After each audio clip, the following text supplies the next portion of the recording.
رابعہ بصری رحمت اللہ علیہ کو دنیا سے گئے ہوئے 1200 سال ہو چکے ہیں، لیکن ان کا نام آج بھی زندہ ہے، رابعہ بصری۔ گلگت کی عورتوں کو بھی پتہ ہے رابعہ بصری کوئی بڑی اعلیٰ درجے کی خاتون تھی، پنجاب کی عورت کو بھی پتہ ہے، عرب کی عجم کی عورتوں کو پتہ ہے رابعہ بصری نہ کوئی شہزادی تھی، نہ کوئی ملکہ تھی، نہ کوئی وہ خوبصورت تھی، نہ کوئی خاندانی تھی، بلکہ عورت ہونے کے لحاظ سے ہر عیب اس میں تھا۔ خاندان اچھا ہونا چاہیے تو وہ غلام تھیں، باندی تھی۔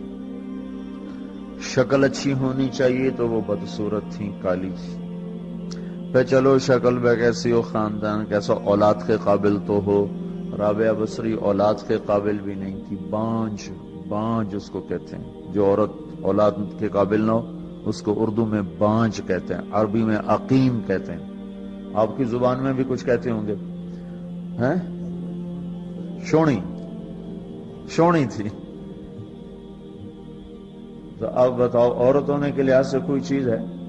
شکل، پہلا تاثر شکل کالی، دوسرا تاثر خاندان غلام، تیسرا تاثر اولاد کے قابل نہیں، بانج ہے، شونی ہے۔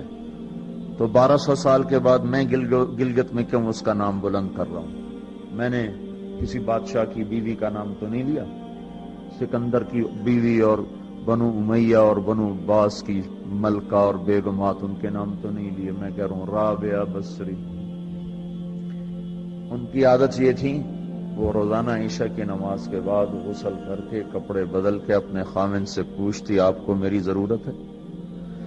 اگر وہ کہتے کوئی نہیں ہے تو پھر پوچھتی مجھے اجازت ہے؟ وہ کہتے اجازت ہے تو پھر مصلی پہ کھڑی ہو جاتی ہے اور فجر کی نماز تک مصلی پر کھڑی رہتی تھی۔ ان کا خاوند جلدی فوت ہو گیا، جوانی میں ہی بیوہ ہو گئی۔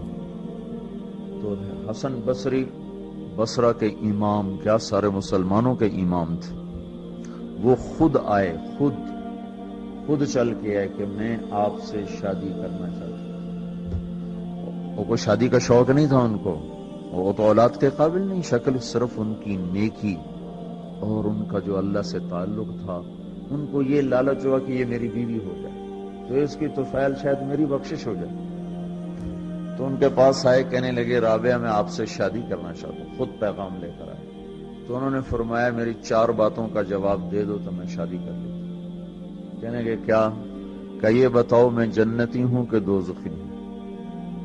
کہنے لگے یہ تو میں کچھ نہیں کہہ سکتا۔ اچھا یہ بتاؤ جب اللہ تعالیٰ قیامت میں اعمال نامے اڑائے گا، کسی کے سیدھے ہاتھ میں آئے گا، کسی کے الٹے ہاتھ میں آئے گا، میرے سیدھے ہاتھ میں آئے گا کہ الٹے ہاتھ میں آئے گا؟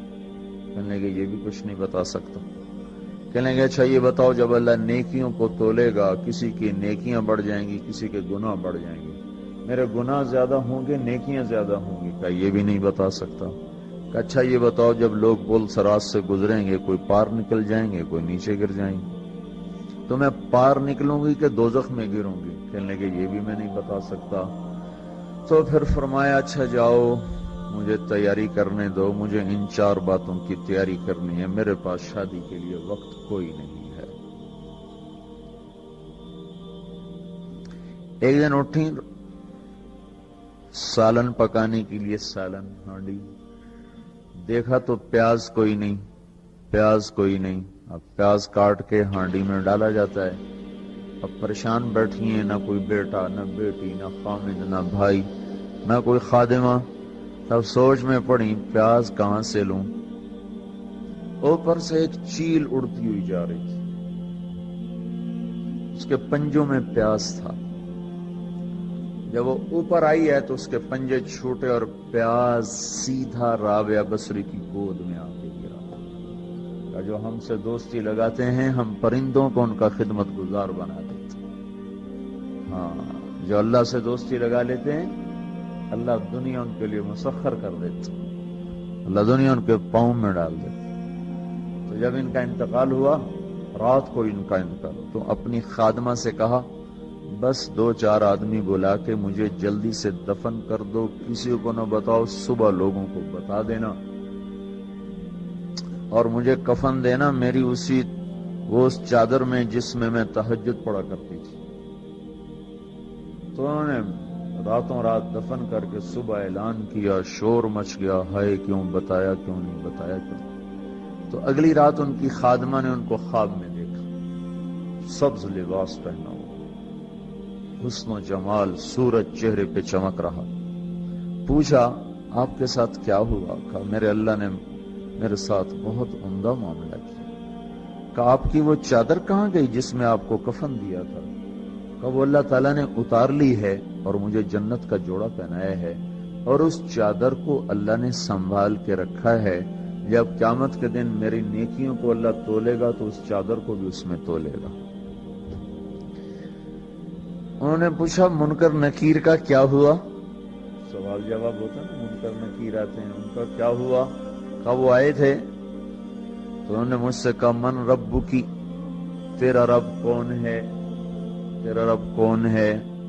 تو میں نے منکر نکیر سے کہا جس اللہ کو 40 سال نہیں بھلایا اس کو 4 ہاتھ زمین کے نیچے آ کر میں بھول جاؤں گی۔ یہ نہیں کہا ربی اللہ ہے، بلکہ ان کو یوں کہا کہ جس رب کو 40 سال میں نہ بھلا سکی اس کو 4 ہاتھ زمین کے نیچے آ کر میں بھول جاؤں گی۔ تو منکر نکیر نے کہا اس کا آگے کیا حساب لینا، چلو بھائی واپس چلو، چلو بھائی واپس چلو۔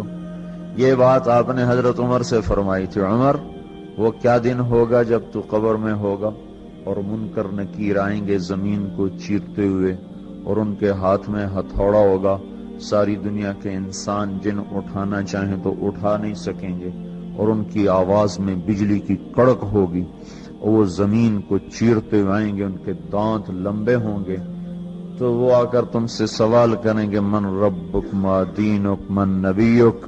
تو حضرت عمر کہنے لگے یا رسول اللہ میرے ہوش ٹھیک ہوں گے؟ جیسے میں اب بیٹھا ہوں میں ایسے ہوں گا؟ تو ہمارے نبی نے فرمایا ہاں تو ایسے ہی ہوگا جیسے تو اب بیٹھا ہوا ہے۔ تو کہنے لگے پھر میں اچھی طرح ان سے نمٹ لوں گا۔ تو جبریل آئے، جبریل آئے، کہنے لگے یا رسول اللہ ہم دیکھ رہے ہیں آگے کہ عمر کو جب قبر میں ڈالا جائے گا اور آ کر منکر نکیر ان سے سوال کریں کہ من ربک، تو یہ کہیں گے ربی اللہ فمن ربکما، میرا رب تو اللہ ہے، تم بتاؤ تمہارا رب کون ہے؟ میرا دین تو اسلام ہے، تم بتاؤ تمہارا دین کیا ہے؟ تو وہ منکر نکیر کہیں گے عجیب بات ہے، ہم تمہارا حساب لینے آئے کہ تم ہمارا